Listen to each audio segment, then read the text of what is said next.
everybody wants more leads. So we've got several different techniques and things that we feel that a lot of you probably are not using yet online. I'm going to share a few, and then Laura has some to share as well. And the first one is what we call our popover invitation.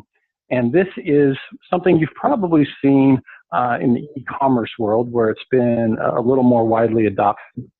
But it's an opportunity to also be used in other types of environments. And basically how it works is when a visitor comes to your website, there's a little delay of maybe 3 to 5 seconds before an overlay is what we call it appears. So the background kind of gets faded a little bit, and you've got, you see the little screenshot here, just a special little message that pops up. And this is usually an invitation to maybe sign up for the newsletter or register for the site or something. And the visitor has an opportunity to put in their email, maybe a name, maybe answer 1 or 2 questions, and then move forward. Then after they do that, whether they sign up or not, we set what's called a cookie in their browser that allows us to say, hey, they've already been invited. Don't keep popping it up and doing it over and over again.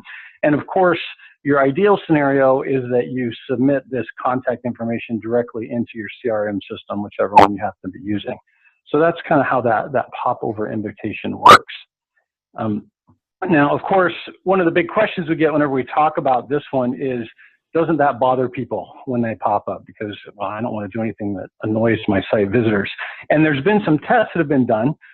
And one particular one that we found showed that there was actually no real significant change in the bounce rate. And a bounce rate, for those who aren't familiar, is how someone comes to your site and then leaves immediately without continuing further into the site. It's called a bounce. So for this particular test, they increased their subscription rate almost double, and their bounce rate really didn't change. So adding the pop-up simply got them more signups on their newsletter. Now, of course, when we look at the best practices, you've got to do your own testing. Don't just assume because one test had a positive impact, you know, your site, your situation may be different. You need to always kind of test this. When you put that message up there, remember to give them a good reason to sign up. People don't give away their email addresses really easily. You got to give them a good reason. Right? That whole "what's in it for me," me being them, not you, right? So what's in it for me? Give them a good reason. Keep it simple so they don't have to read a lot. You know, just get a coupon.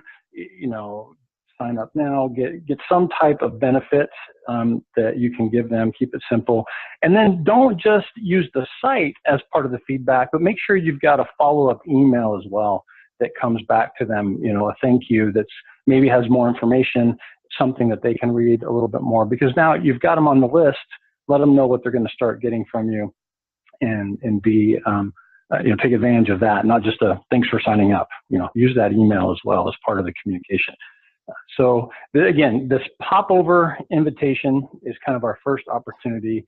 Pretty straightforward to implement into your site. Doesn't require, you know, a million hours of programming work to add. It's going to vary a little bit based on how your site's configured, but it works really well at getting more people signed up to your list, getting that started.